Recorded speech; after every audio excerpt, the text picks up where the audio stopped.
Irmãos e irmãs, feliz Dia dos Pais aí para todos os pais presentes. Honramos também aquelas mulheres que criam seus filhos como mãe solo, né? A semelhança da minha mãe, eu fui criado por uma mãe solo e sei como é a luta de uma mãe solo, né? De ter visto isso. Deus, Ele é um Deus bom. E nesse Dia dos Pais, nós queremos trazer um sermão temático, né? Vamos falar de um tema e nós vamos usar a Bíblia. Se você gosta de Bíblia de papel e trouxe sua Bíblia, pegue sua Bíblia. Se não trouxe, tem aí nas cadeiras. Ou então você pega do seu celular e vamos usar a Bíblia para meditar nesse tema de hoje, em nome de Jesus. Mas antes disso nós vamos orar. Querido amigo Deus Pai, Deus Filho, Deus Espírito Santo, nós pedimos a Tua bênção, a Tua clareza, a Tua unção, a aplicação da Tua palavra, daquilo que vamos aprender hoje à noite aqui, em nome de Jesus. Amém. Então nós vamos, como eu disse, usar alguns textos da Bíblia para essa mensagem de hoje, que tem como tema um pai segundo o Evangelho. Tá certo? Esse é o tema de hoje, um pai segundo o Evangelho. Bom, nós vamos iniciar com Provérbios 14, 26, que é o texto que está nas mensagens que a gente colocou aí nas redes sociais da nossa igreja, no WhatsApp. Esse texto está lá. Provérbios 14, 26. Provérbios é bem no meio da Bíblia, aí, antes de Salmos. Quer dizer, é um livro poético, né? Dentro dos livros poéticos, que diz assim: quem teme ao Senhor tem forte amparo, e isso é refúgio para os seus filhos. Aqui nós aprendemos desse texto uma lição que é o temor de Deus, né? Isso é para todo ser humano, todo crente. Mas como nós estamos falando para os pais aqui hoje à noite, vamos aplicar especialmente aos pais o temor do Senhor. O que é temer a Deus, né? Muita gente pergunta isso. O que é temer a Deus? Temer a Deus é levar Deus a sério, não levar Deus na brincadeira, né? Eu sou uma pessoa que gosto muito de humor, né? Eu gosto muito de rir e de fazer rir. Isso não quer dizer que eu não seja sério nas coisas de Deus. São coisas bem diferentes. Tem muita gente que é carrancuda e não leva Deus a sério. Tem muita gente séria demais na face, no jeito de ser, mas não leva Deus a sério nas suas atitudes, nos seus compromissos, nas coisas que faz, né? Então, o fato de você ser bem-humorado não quer dizer que você não leve Deus a sério, tá bom? Não é sobre isso que esse texto está falando. A gente percebe o levar Deus a sério é nas atitudes, é nos compromissos, é nas coisas que a gente faz, né? Bom, gente, eu trouxe algumas lições sobre esse pai segundo o Evangelho, porque a gente poderia falar de pai aqui, ou do Dia dos Pais. Nós temos inúmeras mensagens, poderíamos falar vários assuntos dentro desse assunto chamado paternidade. Mas é claro na Bíblia que existem dois tipos de pessoas: as que se converteram e aquelas que não se converteram ainda. A Bíblia é muito clara sobre isso. A Bíblia não trata esse assunto com relativismo. Tem gente que se converteu, tem gente que não se converteu. Isso é fato. Então eu poderia falar aqui para pais de um modo genérico, de um modo mais assim, digamos, aplicando de um modo geral, né? Seria uma mensagem muito bonita. Mas esse não é um chamado de um pastor que prega o Evangelho. Quando a gente prega o Evangelho, a gente tem que pregar o Evangelho e aplicar ele à vida. Então observe bem que a primeira lição que a gente vai aprender hoje é que um pai segundo o Evangelho, ele é um filho amado do Pai Celestial. Um pai segundo o Evangelho é um pai convertido. A gente percebe muito bem que crentes e descrentes são tudo com defeitos. Não tem perfeito, só Jesus e os anjos que estão na glória, e aqueles que foram antes de nós, que já estão lá. Mas se estamos aqui, estamos ainda num processo. Mas percebemos também que Existem dois tipos de pecadores: os pecadores redimidos e os pecadores não redimidos. Os pecadores que nasceram de novo e os pecadores que ainda não nasceram de novo. E a grande diferença é o que cada um sente pelo pecado. Quem nasceu de novo peca ainda, luta contra o pecado, tropeça, cai, levanta, luta. Todo mundo aqui sabe disso. Mas quem nasceu de novo não consegue mais sentir prazer no pecado como sentia antes de nascer de novo. Você não consegue. Na segunda-feira você não dá testemunho do pecado. Porque quando a gente não nasce de novo, principalmente nós homens, na segunda-feira é o relatório para os colegas de trabalho na hora do almoço. Meu irmão, esse fim de semana eu detonei. Fiz isso, fiz aquilo e tal. A pessoa sente um prazer em testemunhar os seus pecados. Quando não é os seus pecados, é as suas boas obras. O prazer de uma pessoa não redimida ou está nos pecados ou nas suas boas obras, como se ele quisesse se justificar através das suas boas obras. Já alguém que nasceu de novo, ele não tem esse tipo de prazer de contar esse tipo de relatório para as pessoas. Um dos sinais mais claros de que alguém nasceu de novo é quando ele tem prazer de dizer o que Cristo fez e está fazendo na vida dele. É impressionante isso. É natural. Quando você nasce de novo, tudo que acontece na sua vida, você dá glória para Deus. Você oferece a Deus, você diz assim: olha, isso não tem nada a ver sobre mim.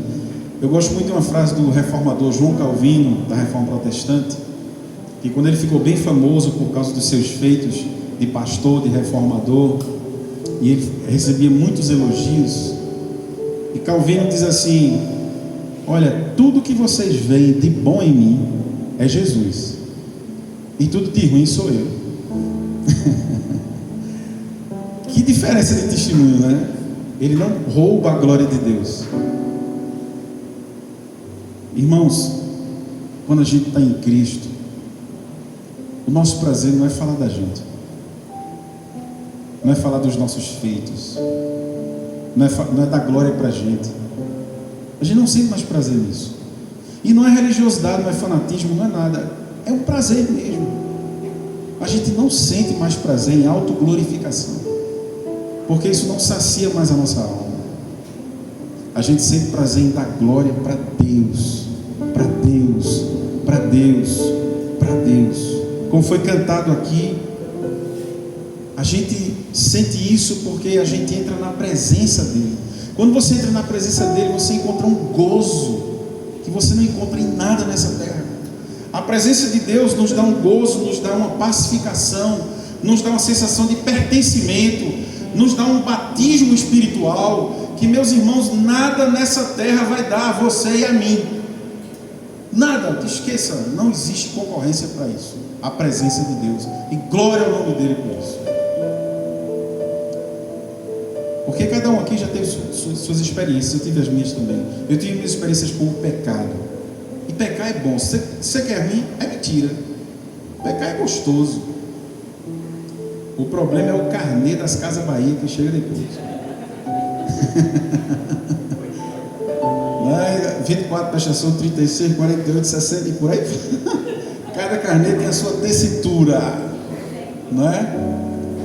Então o pecado é gostoso, mas o problema é isso. A Bíblia diz que o salário do pecado é a morte, mas não é só a morte física, são várias mortes. É a morte da psique, você adoece emocionalmente, é a morte espiritual, você perde o desânimo, o ânimo de viver, a motivação, o fogo do Espírito Santo. É a morte de tudo, de motivação, de tudo. Aí vem a morte espiritual e por fim a morte eterna, que é a pior de todas. É só morte, não é um caminho de morte. Quando eu vou lidar com criminoso, eu já visitei presídio, já ajudei gente com tornozeleira que cometeu crimes pesados, e eu converso com eles, eu digo: ó, mano, quem ama a morte pertence.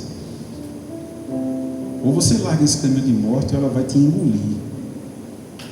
Mas Jesus quer tratar você. Ele quer tirar você desse cárcere. Entrega teu coração para Ele. Sai desse caminho de morte, meu irmão, em nome de Jesus. Então eu peço que você abra a sua Bíblia no Evangelho de João. Como eu disse, nós vamos ler alguns textos. Eu vou tentar ser o mais rápido possível. Toda vez que o pastor diz isso, ele trai a si mesmo, né?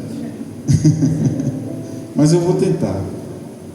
João capítulo 1, versículos 10 em diante, ainda nesse tema, Filho de Deus, Filho amado do Pai Celestial. Um pai, segundo o Evangelho, foi adotado pelo Pai Celestial. O texto de João capítulo 1, versículos 10 a 14. Se você não conseguir abrir a nota, depois você lê em casa, mas se você conseguir abrir, abre aí no celular, na Bíblia de papel. João 1, 10 a 14 diz assim: o Verbo estava no mundo, e o mundo foi feito por meio dele, mas o mundo não o conheceu. Veio para o que era seu, e os seus não o receberam. Mas a todos quantos receberam, deu-lhes o poder de serem feitos filhos de Deus, a saber, os que creem no seu nome, os quais não nasceram do sangue, nem da carne, nem da vontade do homem, nem da vontade de Deus. Aliás, mais da vontade de Deus. E o Verbo se fez carne e habitou entre nós, cheio de graça e de verdade, e vimos a sua glória, glória como do unigênito do Pai. Então, um pai convertido, ele é um filho amado do Pai Celestial. Antes de você assumir qualquer responsabilidade de ser pai, primeiro você tem que desfrutar dessa dádiva, ser um filho amado. Quando a gente é adotado por Deus por meio de Jesus, adota Deus como pai, é adotado como filho, a gente tem uma paz no coração que, segundo Romanos 5:1, excede a todo entendimento, né? Justificados pela fé, temos paz com Deus. Irmãos, quando o pecado entrou na raça humana, ele apenas não tornou o homem pecador, ele tornou o homem órfão.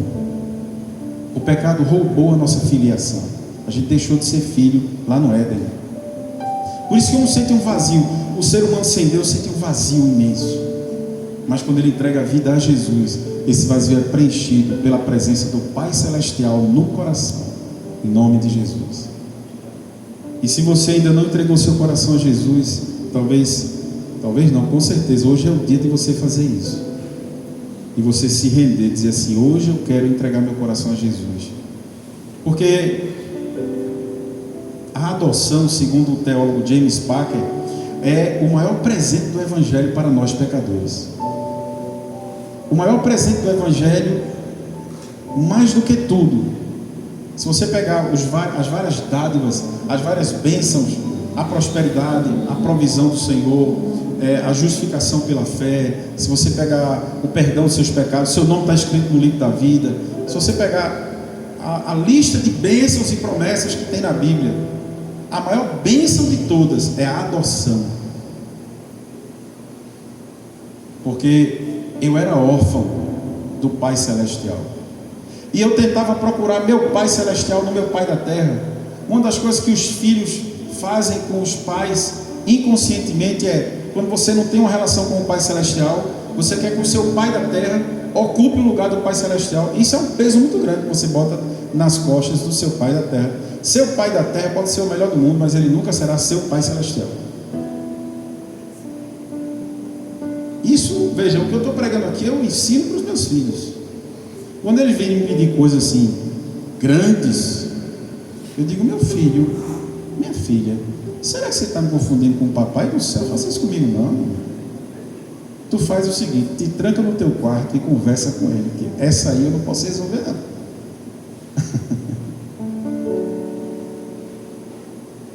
Seu Pai da terra pode ser maravilhoso, mas tem coisas que só quem vai resolver na tua vida é o Pai Celestial. E você precisa se relacionar com esse Pai Celestial, porque senão você vai ter um vazio. Inconscientemente a gente busca esse Pai Celestial no pai, busca na mãe, busca numa namorada, busca no prazer, busca no trabalho. Quando a gente vê as pessoas compulsivamente buscando preencher, fazer alguma coisa na alma, no fundo, lá no fundo, ela está à procura do Pai Celestial. Por que Jesus falou tanto de buscar o Pai em secreto? principalmente nas atitudes dele, mais do que nas palavras, porque se você ler o Evangelho de Lucas, você vai ver que o Evangelho de Lucas dá uma ênfase muito grande à vida de oração de Jesus. E Jesus gostava de ficar no secreto. Os crentes de hoje são todos espiritualmente fracos, porque o secreto é fraco.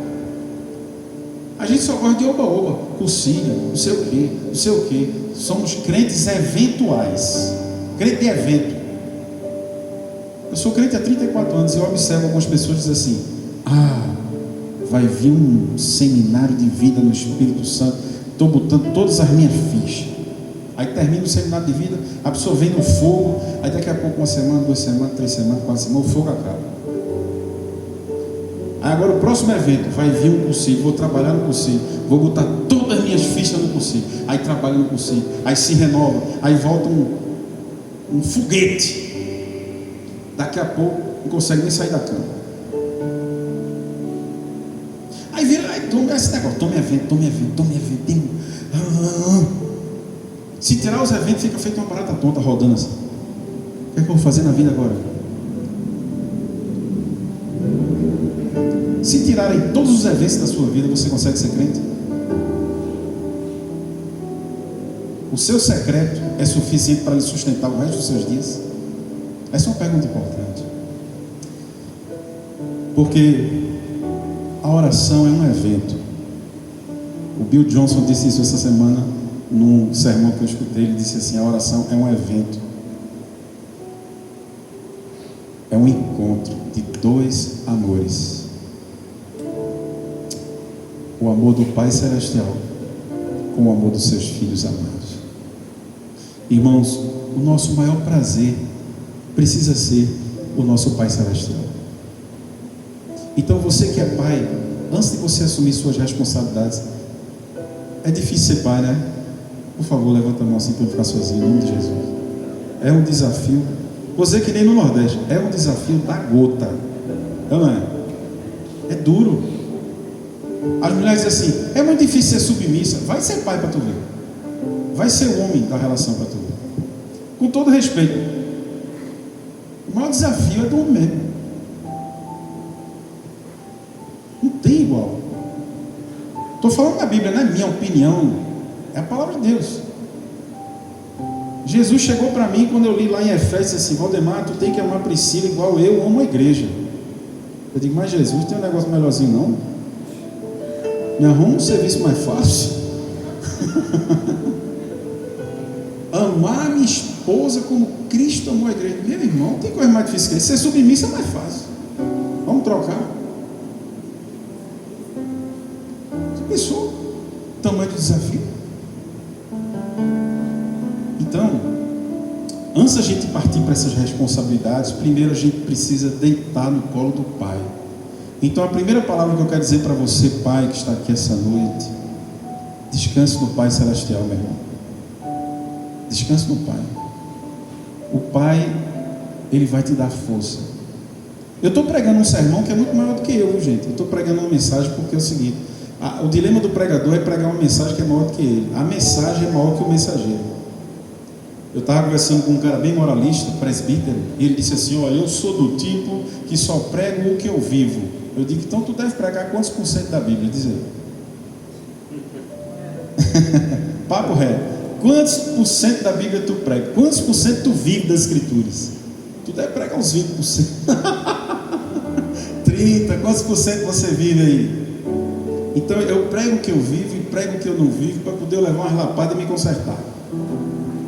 Que um dos outros dilemas do pregador, sabe, é você estar pregando e levando lapada de você mesmo. O Senhor está consertando você por você, porque você percebe que você não está pregando, você está sendo pregado, você não fala, você está sendo falado. O Senhor está falando pela tua vida. Então eu estou falando algo que é para nós aqui, nós pais, essa noite. Eu preciso cada dia mais, no meu papel de pai, aprender a descansar no meu Pai Celestial, que é um desafio gigantesco. Muitas vezes eu olho assim, eu tenho uma menina linda que está ali, um menino maravilhoso que está ali ajudando na sala das crianças, e eu, sinceramente, irmãos, eu não sei se você sente, tem hora, a gente olha para esse mundo que a gente está vendo hoje. Conversando isso com o Alexandre agora, eu digo: meu Deus, não é fácil não ser pai, não. nesse mundo de hoje. Mundo doido. Eu me ajoelho, irmãos, fazer um desabafo, pedir licença, fazer um desabafo aqui, entendeu? Aí vocês oram por mim, em nome de Jesus, amém? Amém. Olha, tem horas que eu me ajoelho na total impotência. Sabe o que é uma impotência? Eu me ajoelho e choro. E às vezes eu consigo dizer algumas coisas, às vezes não consigo dizer nada. Às vezes eu me ajoelho e digo assim, de madrugada, está todo mundo dormindo, eu sozinho com Jesus, eu me ajoelho, muitas vezes como os pentecostais, com a face no pó, no chão, o rosto no chão, assim, chorando. E eu pergunto a Deus assim: Senhor, será que eu vou conseguir? Eu vou dar conta? Já viu isso? Quantos já viram isso? Eu não ficar sozinho. A irmã pode levantar também, todo mundo, aleluia, glória a Deus. Então eu me ajoelhar assim e dizer: Senhor, será que eu vou dar conta, Senhor? Meu Deus, como é que eu vou conseguir esse processo? E aí, sabe quando é que eu descanso? É quando eu ouço aquela voz, ou então aquele insight que vem assim, aquele insight que não é uma voz, mas é um negócio de dentro para fora, e sempre diz basicamente a mesma coisa, às vezes com insights diferentes, palavras diferentes, mas na essência é a mesma. O que eu sinto é: Valdemar, você é meu. Você é meu. Antes de fazer qualquer coisa que você possa fazer para os seus filhos, primeiro, descanse em mim. Descanse em mim. Eu sou teu Pai Celestial. Eu sou o Pai Celestial dos teus filhos. Eu sou o Pai Celestial das ovelhas que você é responsável. Eu sou o Pai Celestial. Quando eu ouço isso, eu descanso. Chego numa brisa. É como eu gosto de dizer assim: o Rivotril Celestial. Aí quando eu me lembro disso, eu durmo. Eu durmo, Senhor. Tá. E quem já dormiu comigo no cursilho sabe, meu ronco é pesado. Eu lembro que teve acho que foi o primeiro cursilho, né? Primeiro cursilho, quando eu era bom pastor ainda. Primeiro cursilho misto. Aí me botaram num quarto sozinho lá no céu. Fiquei sozinho, quarto do pastor. Eu disse: meu irmão, vou ficar isolado aqui. Aí eu disse: eu quero ficar no meio dos homens ali na bagunça. Aí eu disse: irmãos, eu posso dormir aqui no quarto do serviço? Os caras: pode, pastor, vê se pode. É uma honra ter o senhor aqui. Aí me botaram com o nome dele, esqueci o nome dele agora, Priscila sabe. Assim, naquele beliche, cabeça com cabeça assim, dois beliches, um colado do outro, a cabeça dele para cá e a minha para cá. Aí, olha que coisa linda, o pastor é humilde, veio dormir conosco. Quando foi lá para 1h30 da manhã, meu ronco pentecostal.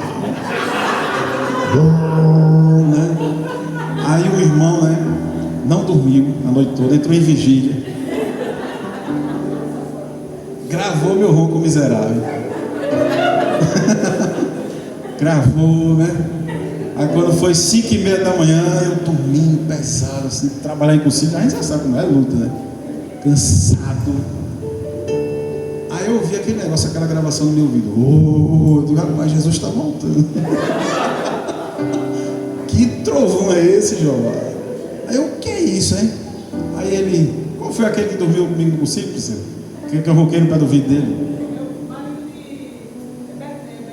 Betinho. Aí ele olhou assim e disse: pastor, eu orei por você a noite toda, mas eu orei mais ainda por Priscila. Meu Deus, ela é uma mulher santa, né, pastor? Eu disse: por que, meu irmão? Por que aguentar esse ronco esses anos todos, pastor? Pelo amor de Deus.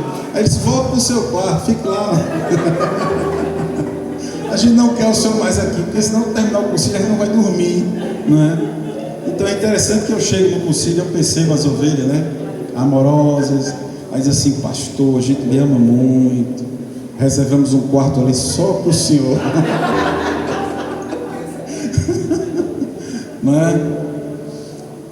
Então veja, você que é pai, o maior presente que você pode dar a você mesmo é entregue seu coração ao Pai Celestial.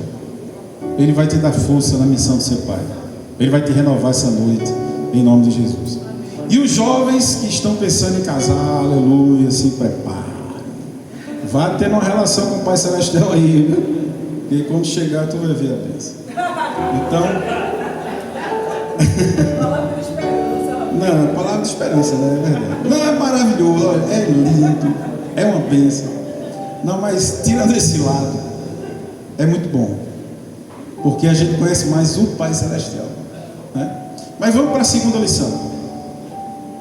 Um pai segundo o Evangelho, ele é um discípulo de Jesus. Lá em Mateus 28, não precisa abrir, 16 a 20, Jesus disse: ide por todo o mundo, fazei discípulos de todas as nações, batizando-os em nome do Pai, do Filho e do Espírito Santo. Então observe bem, um pai, antes de qualquer coisa, em primeiro lugar ele é filho amado, mas se você quiser ser um exemplo para os seus filhos, como todo pai que é sério quer ser, o maior referencial que nós temos é Jesus de Nazaré. Então, eu respeito muito essas teologias que falam muito do marido como sacerdote do lar. Eu leio esses livros há muitos anos. Respeito os pastores que têm ministérios há anos com essa defesa. Sinceramente, eu não sou muito simpatizante dessa ideia, com todo respeito, tá? Não estou aqui para dizer que está certo ou errado. É uma questão de reflexão pessoal. Eu não me vejo como sacerdote do meu lar. Uma vez eu fui pregar, me chamaram para pregar num lugar que o tema era esse. Um sacerdote, quando cheguei lá, tinha a imagem de Arão do Velho Testamento, com aquela roupa de sacerdote, uau, uau, uau. Eu disse: se eu lutar essas vestes aí, eu não aguento lutar. E eu disse: eu quero pedir licença a quem escolheu o tema para dizer que o verdadeiro sacerdócio de um pai é ser um discípulo de Jesus. É nisso que eu creio, irmãos, até o tutano da minha alma. Eu não quero que meus filhos me vejam como sacerdote, eu quero que eles me vejam como um discípulo de Jesus. Eu quero que eles olhem para mim e digam assim: meu pai é um seguidor de Jesus de Nazaré. Meu pai é apaixonado por Jesus. E graças a Deus eu tenho muitas falhas, mas hoje é isso que eu vejo que eles veem. E eu oro para que eles vejam cada vez mais. E eu peço que vocês orem por mim. E nós vamos orar pelos pais daqui a pouco, por isso. Então, meu irmão, o maior presente que você como pai pode dar ao seu filho é o Evangelho. Às vezes a gente luta tanto por coisas materiais, por sucesso profissional. Isso tudo é muito bom. Uma educação doméstica é importantíssima, uma educação escolar é importantíssima. Mas muito mais importante é a eternidade do teu filho, a vida eterna do teu filho. E só Cristo pode dar vida eterna a ele. Uma boa profissão não vai dar. Nada nessa terra vai dar vida eterna ao teu filho e à tua filha. Só Jesus de Nazaré. E nós, como pais, precisamos, como diz o teólogo Andrew Murray, né? Ele escreveu: o que é ser um discípulo? Ele diz: ser um discípulo é alguém que se mudou para Jesus, foi morar em Jesus. Eu amo essa expressão. O que é um discípulo? É alguém que foi morar em Cristo. O John Stott, ele diz que um discípulo é alguém enraizado em Cristo, né, Edson? É onde estão nossas raízes. É alguém radicado em Cristo. Tem o último livro de Stott, antes dele morrer, é O Discípulo Radical. E nesse livro ele diz que não é radical no sentido de fanatismo, é radical onde estão nossas raízes. As minhas raízes estão cada dia mais fincadas em Jesus, Jesus, Jesus, até o tutano. Porque foi Ele que me tirou da lama. É Ele que me salva toda vez que a angústia, medo, qualquer coisa ruim bate na porta do meu coração. Ele sempre é o meu Salvador. Eu nunca duvidei da existência de Deus depois que eu me converti de verdade. Nunca perguntei assim: Deus existe? Não existe? Nunca tive eu tive crise de fé, mas não senti de duvidar que Deus existe. Graças a Deus, até agora não tive essa crise não. As crises de fé que eu tive já foi assim, de entrar num beco assim, que eu dizia: mas Jesus, onde é que eu vou sair desse beco? Quando é a saída, me ajuda, que eu não estou vendo saída não. Já tem momentos assim de eu me ajoelhar e não ver uma solução. nem humana, nem recurso, nem criatividade, nem nada. E eu me ajoelhar e dizer assim: Senhor, como é que eu vou sair dessa situação? E eu estou há 34 anos, para a honra e glória do Senhor, experimentando Jesus me salvando toda vez. Ele nunca falhou como meu Salvador. Ele nunca vai falhar como teu Salvador. Eu não sei como você chegou aqui, mas Ele vai te salvar de novo. Toda vez que você buscar Ele, Ele vai salvar você. Porque Ele não é só aquele Salvador que te salvou pela primeira vez que você entregou a vida a Jesus. Ele é teu Salvador todo dia, para todo sempre, nosso Salvador eterno, aleluia, até eu entrar nos portões da vida eterna, e glória ao nome dele. Uma vez eu fiz um velório de um irmão que esfriou na fé e começou a viver uma vida de pecado, e ele era uma pessoa que conhecia Deus de verdade. E eu tive uma conversa com ele antes dele morrer, assassinado. Eu disse: meu irmão, volte para Jesus. Porque quem conheceu Jesus como você conheceu e brinca com o pecado, tome cuidado, não brinque com essas coisas. E quando ele faleceu, eu fiquei pensando: meu Deus, e agora? Eu fiz o velório dele.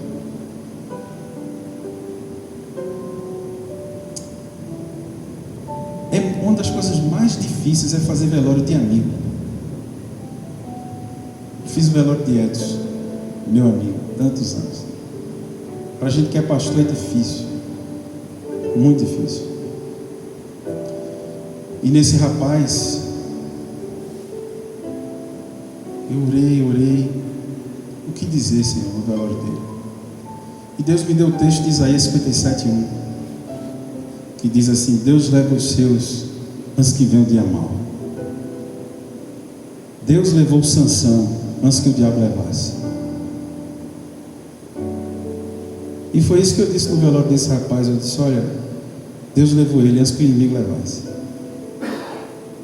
Existe um texto na Bíblia que diz que nós seremos salvos muitas vezes, chamamos canto que nem fogo, queimados. Que Deus nos ama tanto que Ele não abre mão de você.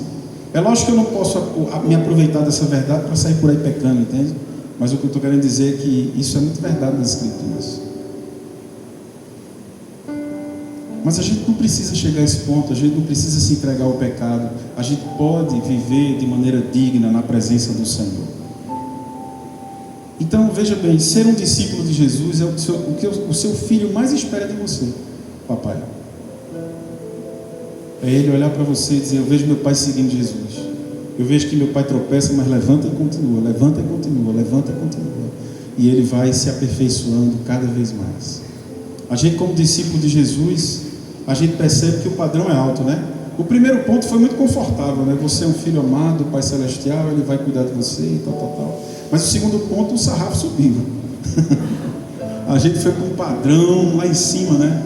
Uma vez eu pregando um sermão parecido com esse, uma irmã chegou para mim e disse: eu noto que o senhor prega muito no Novo Testamento. O senhor não gosta muito dos textos do Velho Testamento. Eu digo: não, eu prego no Velho Testamento também, irmão.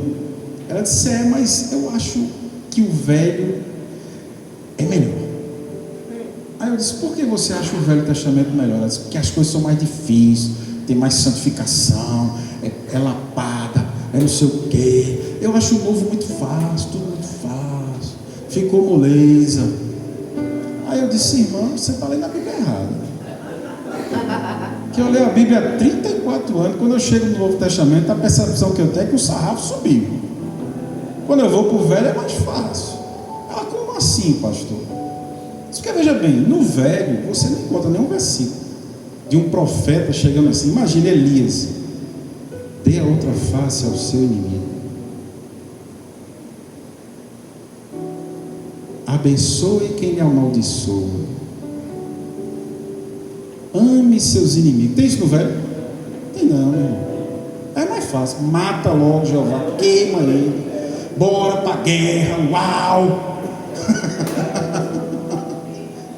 Aí quando chega no Novo, o sarrafo só: tu tem que perdoar 70 vezes 7. Volta para Moisés, é melhor.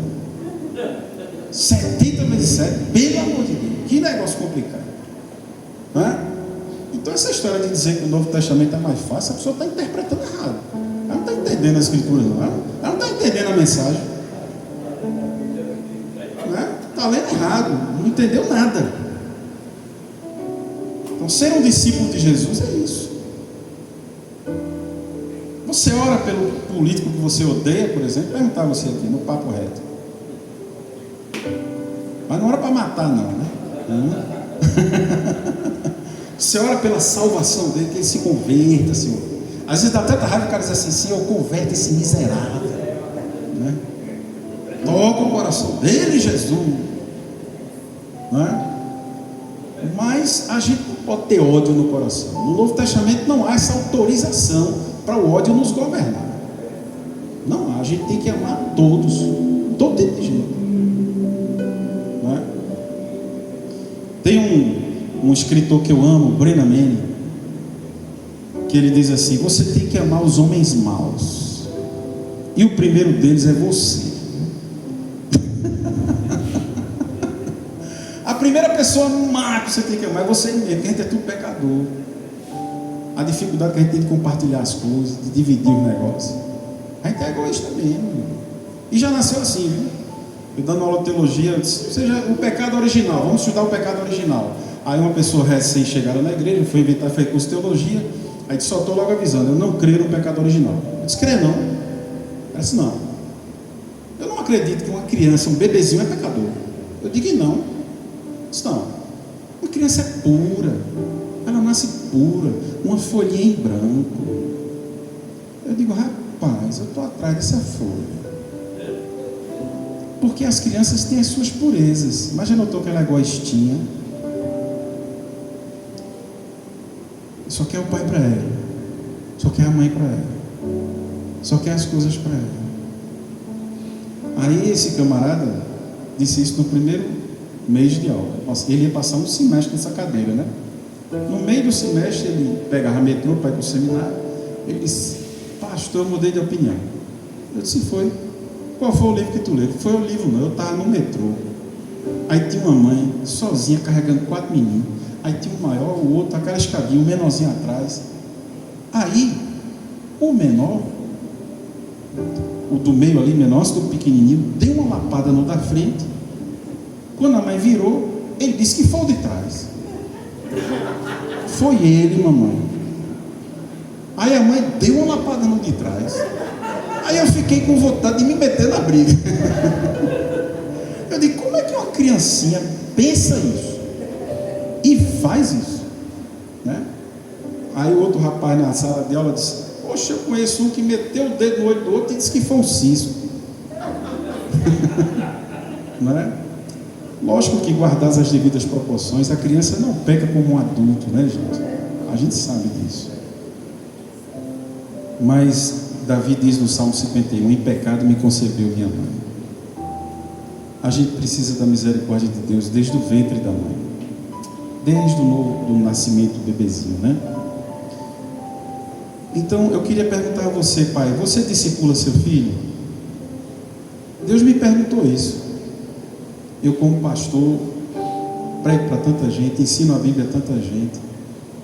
Mas Deus um dia chegou para mim e disse, teus filhos, Waldemar, tu está discipulando teus filhos, tu está ensinando a Bíblia para os teus filhos, tu está ensinando eles sobre oração, tu é pastor dos teus filhos, tu é um discípulo na vida dos teus filhos, tu é um discipulador na vida dos teus filhos. Isso me confrontou muito, né? E eu e Priscila temos tentado, nas nossas forças, corrigir isso com os nossos filhos. Mas um discípulo de Jesus também deixa os filhos dele discipular ele, entendeu? Não é só você que ensina. Os seus filhos ensinam muito. Os filhos da gente ensinam muito a gente. Muito mesmo. Como eu aprendo com os meus filhos a ser um discípulo de Jesus? Como eles me ensinam na prática mesmo assim. Não é ensinar assim, abrir um livro e é as coisas que acontecem no dia a dia, né? As muitas vezes que eu, como pai, erro e eles me dizem coisas que eu tenho que parar e refletir e ver que eu estou errado mesmo e aceitar. não ser orgulhoso. Dizer, tá certo, filho, você tá certo. Dom Ximenes foi o pastor que me pastoreou por mais tempo, 13 anos. Ele foi um paizão espiritual para mim. E a minha relação com ele era muito visceral. Ele era bispo, né? Ele hoje é bispo aposentado, né? Mas ele era bispo que estava na ativa. E ele cometeu uma falha com um colega de ministério. E ninguém queria falar nada. Não, vamos. Todo mundo viu que era uma coisa errada, né? Mas o Espírito Santo me incomodou. Eu marquei um gabinete pastoral com ele. E eu disse: meu bispo, o senhor sabe que para mim o senhor é um pai. Mas hoje eu vim aqui lhe dar um conselho de filho. Eu acho que os pais devem ouvir os filhos. Eu creio nisso. E eu falei para ele da situação.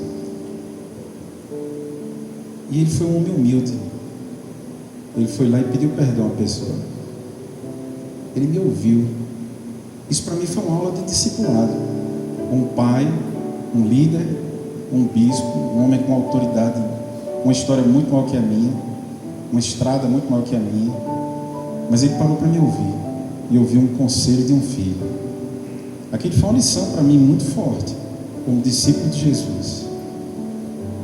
É muito importante vocês pais, nós pais, ouvirmos os nossos filhos. A nossa experiência pode ser maior que a deles, mas eles também têm a vida deles. E Deus está falando com eles. Isso inclui crianças, pré-adolescentes, adolescentes, jovens, todas as idades. Um pai, segundo o Evangelho, precisa do Espírito Santo. Atos 1:8, esse é o terceiro ponto. Empoderamento do Espírito Santo. Sereis minhas testemunhas e recebereis poder para ser minha testemunha em Jerusalém, Samaria, Judeia, até os confins da terra. Eu sei que é difícil ser um discípulo de Jesus, por isso que nós precisamos do Espírito Santo. Então eu quero dizer para você, pai, essa noite, o Espírito Santo está aqui essa noite para empoderar a mim e a você, para essa missão de paternidade. O Espírito Santo vai te dar poder espiritual. A força que você não tem e eu não tenho, Ele vai te dar em nome de Jesus. Busque o Espírito Santo. Mergulhe nas Escrituras. Mergulhe numa vida de oração. Mergulhe numa vida de serviço, que o Espírito Santo vai encher você. Eu quero encerrar com algumas aplicações práticas nesse sermão aqui hoje. Esse pai, vamos chamar assim de um pai trinitário, né? Filho amado do Pai Celestial, discípulo de Jesus e empoderado pelo Espírito Santo. Esse pai vai conseguir cada vez mais amar incondicionalmente, um amor incondicional pelos seus filhos. Esse pai vai se tornar um pai que perdoa, mas que também pede perdão quando erra. Esse pai vai se tornar um pai provedor não só de coisas materiais, mas um provedor espiritual, um provedor de saúde emocional, um provedor material. Um dos maiores desafios do pai é ser um provedor. Mas creia, o provedor dos provedores vai capacitar a mim e a você para a gente levar as providências que a nossa família precisa, em nome de Jesus. Esse pai trinitário, ele será um pai que vai equilibrar afeto e freio. Olha, nas clínicas de recuperação que eu já trabalhei a vida inteira, 34 anos trabalhando com isso, a gente percebe que os jovens que chegam lá descompensados emocionalmente, a grande maioria, ou é porque teve um pai muito rigoroso, ou um pai muito ausente, ou um pai afetivo demais, com pouca, digamos assim, lei, pouco freio. O Isamitiba, um psiquiatra que estudou a mente humana, principalmente das crianças e adolescentes, já faleceu, mas deixou um legado literário gigantesco. Ele resumiu basicamente o que torna um filho saudável emocionalmente.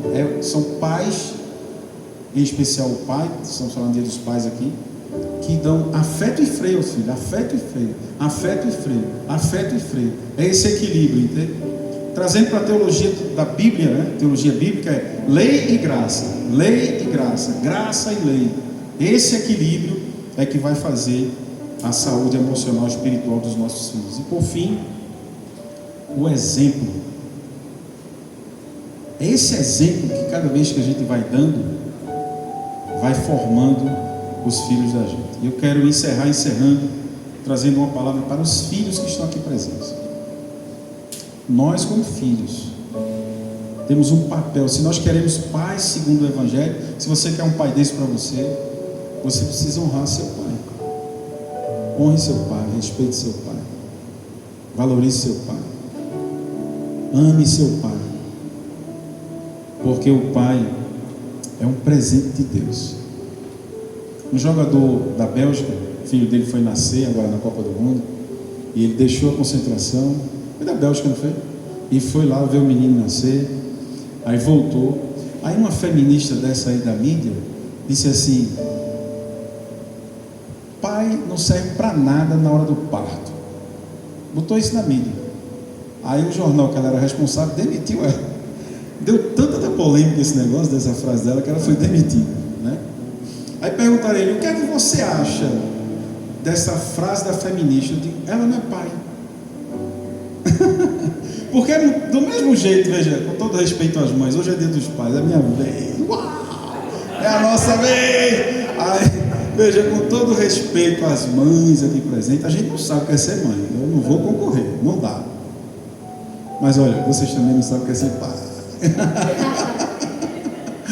Não é? É outro lance, minha irmã, é outro lance. A parada é diferente, né? E a gente, como família, precisa educar os nossos filhos como pai, a mãe como mãe, o pai como pai. Os filhos têm que entender qual é a diferença da figura paterna, figura materna. Isso dá um equilíbrio nas emoções, porque não foi Freud que sonhou com isso e pensou nisso, foi o Criador dos universos. Será que ele sabia o que estava fazendo? Louvado seja o nome dele. Amém?